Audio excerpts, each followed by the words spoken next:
ইউক্রেনের রাজধানী কিয়েভ আবারও রাশিয়ার ভয়াবহ হামলার মুখে পড়েছে। রোববার মধ্যরাত থেকে শুরু হওয়া ড্রোন ও মিসাইল হামলা ঘন্টার পর ঘন্টা ধরে অব্যাহত ছিল। সংবাদ মাধ্যম রয়টার্স জানিয়েছে 2022 সালে পূর্ণ মাত্রার যুদ্ধ শুরুর পর থেকে এবারই রাজধানী ও এর আশপাশে সবচেয়ে বড় আক্রমণ চালিয়েছে রুশ সেনারা। কিয়েভের সামরিক প্রশাসনের প্রধান তাইমুর তাকাচেঙ্কো জানিয়েছেন, এ হামলায় অন্তত 3 জন নিহত হয়েছেন এবং আহত হয়েছেন আরো 10 জন। জীবন অবাক না করলে কে করবে? 28% মিল্ক ফ্যাটের অবাক করার সাথে ফ্রেশ মিল্ক পাউডার। জীবন অবাক করুক প্রতিদিন।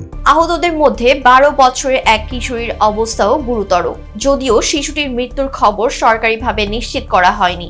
ইউক্রেনের পররাষ্ট্রমন্ত্রী আন্দ্রিল সাইবিহা এই ঘটনাকে বড় হামলা হিসেবে উল্লেখ করেছেন। তার ভাষায়, রাশিয়া শত শত ড্রোন ও মিসাইল ব্যবহার করেছে। পুতিন ও তার সরকারকে বুঝতে হবে, যুদ্ধ চালিয়ে যাওয়ার মূল্য তাদেরই দিতে হবে।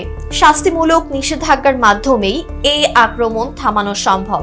রাজধানী ছাড়াও দক্ষিণাঞ্চলীয় জাপোরিজিয়া অঞ্চলকে লক্ষ্য করে হামলা চালানো হয়েছে। সেখানে অন্তত 16 জন আহত হয়েছেন এবং বহু ভবন মারাত্মকভাবে ক্ষতিগ্রস্ত হয়েছে বলে জানিয়েছে স্থানীয় প্রশাসন। রোববার ভোরে কিয়েভের আকাশে অসংখ্য ড্রোন ঘুরে বেড়াতে দেখা যায়। সেগুলো ভূপাতিত করতে ইউক্রেনীয় সেনারা বারবার প্রতিরক্ষা মিসাইল ছোড়ে। শহর জুড়ে বিস্ফোরণ ও মিসাইল প্রতিরোধের শব্দে আতঙ্ক ছড়িয়ে পড়ে।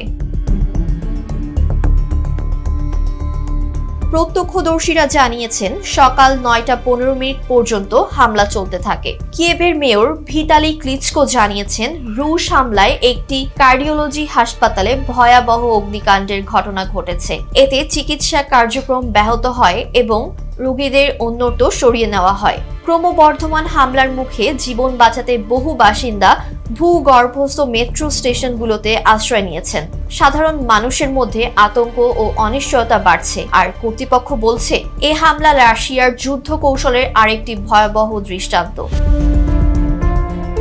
ডেস্ক রিপোর্ট, জয় জয় দিন।